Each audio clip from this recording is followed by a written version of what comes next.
perkenalkan nama saya Laila Lutfi dengan NIM akhir 017 dari kelas PI 2A.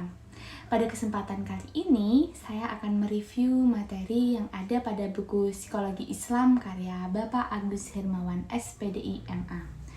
Di dalam buku tersebut ada 15 bab. Yang pertama, itu konsep manusia dalam perspektif Islam. Yang kedua, pengertian psikologi Islam, objek dan ruang lingkupnya.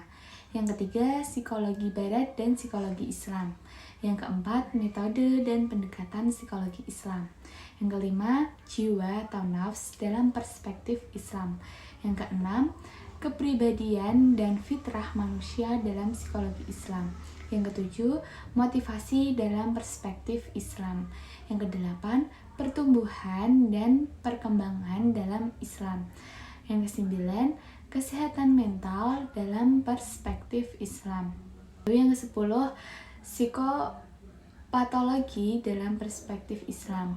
Yang kesebelas ada psikoterapi dalam perspektif Islam. Bab 12, kecerdasan dan potensi intuisi dalam Islam. Bab 13 ada mimpi dan alam kesadaran manusia. 14 yaitu doa, zikir, tazkiyah al-nafs.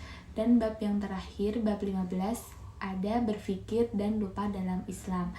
Nah, dari 15 bab tersebut, saya akan mereview materi yang berjudul Pertumbuhan dan Perkembangan dalam Perspektif Psikologi Islam. Pertumbuhan dan perkembangan memiliki tahapan moral dan spiritual yang sama. Secara umum, istilah pertumbuhan dan perkembangan mempunyai arti yang sama, yaitu keduanya berarti perubahan. Namun, kedua istilah ini berbeda arti di dalam ilmiah psikologi. Pertumbuhan mengacu pada perubahan kuantitatif. Perkembangan lebih mengacu pada kualitas. Artinya, konsep pertumbuhan lebih terfokus pada ciri-ciri fisik tertentu, seperti dari kecil ke besar, dari kecil atau rendah ke besar, dan seterusnya. Sedangkan perkembangan adalah hasil dari kematangan dan kesiapan fisik individu yang memungkinkannya untuk melakukan aktivitas tertentu di masa depan. Penilaian perkembangan seseorang dilakukan dengan membandingkan kemampuannya dari satu fase ke fase berikutnya.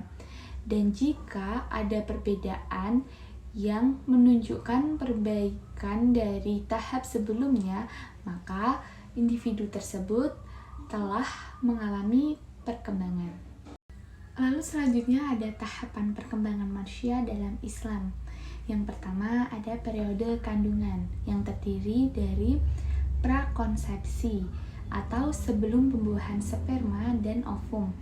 Yang kedua ada pranatal, dari pembuahan hingga kelahiran mencakup fase nutfah atau zigot, alaqah atau embrio, mukhah atau janin, dan peniupan ruh. Periode kelahiran sampai meninggal dunia dibagi menjadi fase kanak-kanak, balik, dan usia lanjut. Setiap fase ditandai dengan karakteristik fisik dan psikologis tertentu. Periode utama perkembangan. Yang pertama ada bayi atau infansi.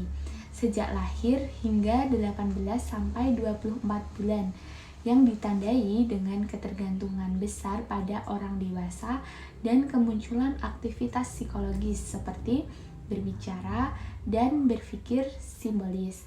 Lalu yang kedua ada kanak-kanak awal atau early. Usia 5-6 tahun anak mulai belajar mandiri dan mengembangkan keterampilan dasar. Lalu yang ketiga ada kanak-kanak tengah dan akhir atau middle and late childhood, usia 6-12 tahun. Periode ini dikenal sebagai masa sekolah dasar dengan fokus pada prestasi akademik dan kontrol diri. Lalu selanjutnya ada remaja atau adolescence, usia 10-12 tahun dan berakhir pada usia 18-22 tahun. Ini ditandai dengan perubahan fisik signifikan dan cara berpikir. Lalu selanjutnya ada faktor-faktor yang mempengaruhi perkembangan. Yang pertama ada hereditas, pengaruh keturunan yang meliputi jasmani, intelektual, tingkah laku, alami, dan biologis. Faktor keturunan berperan penting dalam potensi yang akan berkembang dengan pendidikan dan pengalaman. Yang kedua ada lingkungan. Lingkungan sosial dan budaya berperan besar dalam membentuk perkembangan individu. Hadis Nabi Muhammad SAW dan ayat-ayat Al-Quran menekankan pentingnya peran orang tua dan lingkungan dalam perkembangan anak. Secara keseluruhan, pertumbuhan dan perkembangan adalah proses yang saling berkaitan namun berbeda dalam fokusnya. Dengan faktor hereditas dan lingkungan memainkan peran penting dalam membentuk individu sepanjang hidupnya. Mungkin hanya itu saja yang bisa saya sampaikan. Untuk teman-teman jangan lupa untuk membeli buku Psikologi Islam karya Bapak Agus Hermawan MA selaku dosen mata kuliah Psikologi Islam Universitas Islam Negeri Salatiga, karena buku tersebut sangat menarik dan bermanfaat untuk mengetahui pengetahuan baru tentang psikologi Islam. Dalam buku tersebut penyampaiannya sangat mudah dipahami dan sangat-sangat terjangkau juga harganya. Sekian dari saya, kurang lebihnya mohon maaf. Wassalamualaikum warahmatullahi wabarakatuh.